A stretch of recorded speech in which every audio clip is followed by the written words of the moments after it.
Yeah, yeah. Let me All, let me ask you. Despite yeah, common misconceptions, Silky, despite common misconceptions that Easy didn't fairly pay some of his artists, you had a different experience. I mean, Easy, from what I've heard, took very well care of you yeah, and the other members. You know, per diems.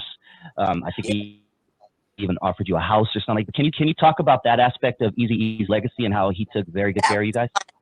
Yeah, and that's why I'm like, wow. Eric, one thing about Easy, he had a ear and an eye for real talent. And then his vision, what he put into gangster bitch mentality was we wasn't gang banging bitches, but he just told us always keep a gangster mentality. They're gonna try to play you. They're gonna try to, so it was more like women that didn't take shit. Our first experience, like getting our per diems and paying our rent every month. And we were a 4-girl group. But back then in 1994, when he gave us that $150,000 record deal to us, we was like, we didn't give a fuck how many ways we split it. We had us 50,000 in the bank. We was living really, really large. And it was a funny story because when Bone Thug and Harmony came, I was pregnant with my one and only child. And the other girls in the group was, hey, fancy and free. So everybody kind of linked up with the Bone Thugs and Harmony. And when we got that advance money, they was taking Bones to Magic Mountain and living in hotels and driving rental cars. And I was always practical. I went and moved to Rialto and me a little condo. I bought me a Ford Festiva, her shit. So while it was like, oh, you got that little ass tuna can. Well, 3 months later, I still got my tuna can. I still got my apartment. And y'all done ran through 40, 50,000 in about 2 months. Wow. We laugh about that. And then, no, Eric, he always had our back. Like, when I got shot in the finger, he showed up to the hospital. I mean, I damn near want to say he had tears in his eyes. You know, he was such a compassion. I can say he was such a compassionate person. Hmm. And then at my short time with Ruthless Records, I can always say that if you came to work, he was gonna let you work. If you came to bullshit, then they like, well, how was you on the record with Eazy E? And how was you in the video for the love of money? And because I was pregnant, I business, I wasn't freaking leaking, liking, sneaking, creeping on the side. I was just busting. Pregnant and all. Nobody to this day. Freestyle, I'm about to give it to you. I'm not trying to be the best, the dopest, the best, the baddest. It's just the artistry that God give us. And if you don't use that, then you lose it one way or the other. How old were you when you got signed to Ruthless?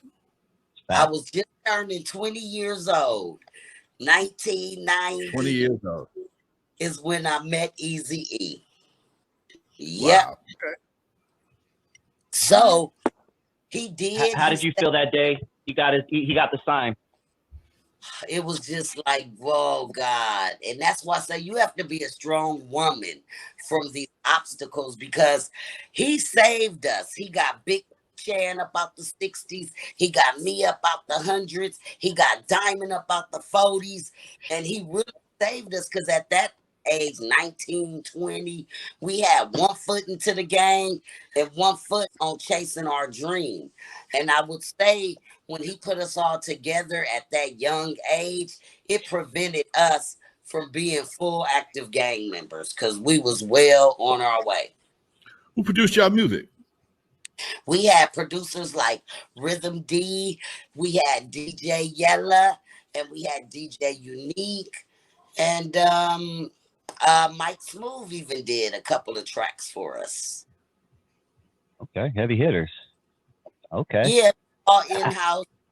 He treated us like his babies. Like people were like, why Eric spoil y'all like that? But he always said we was his female N.W.A. And back in 1994, we were the first girl gangster group. He had the hoes, he had Menage a Trois. You know, Eric wasn't afraid, JJ Fad.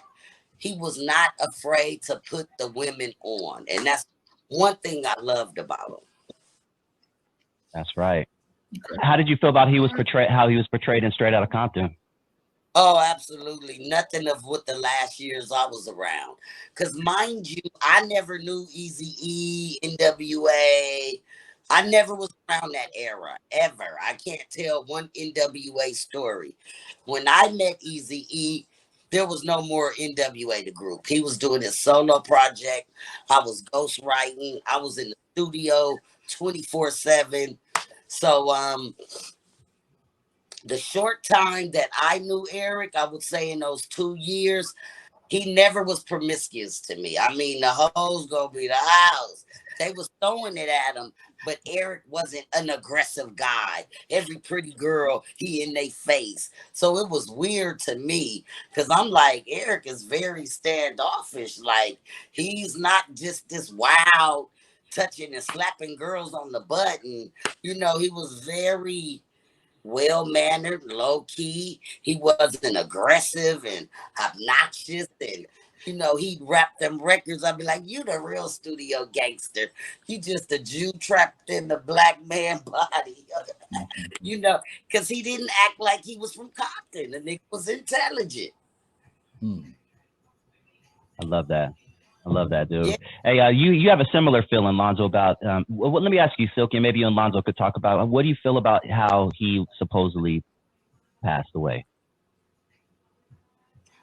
Personally, I just feel like it was a setup, like it was a conspiracy, because to this day, now if there were multiple cases and they're like, oh yeah, full-blown AIDS, but just for Easy Eric Wright to just out the blue, not Liberace, not Magic Johnson, not a list of people who have been allegedly detected with this virus. I've never seen such thing in short time. We saw Eric, he was regular. Right. I totally agree, babe. That's what always been my concern from day one. He was black as a piece of licorice. It was just unbelievable how he deteriorated, as if something just ate him up. So I still have issues unless I can find another person or other cases of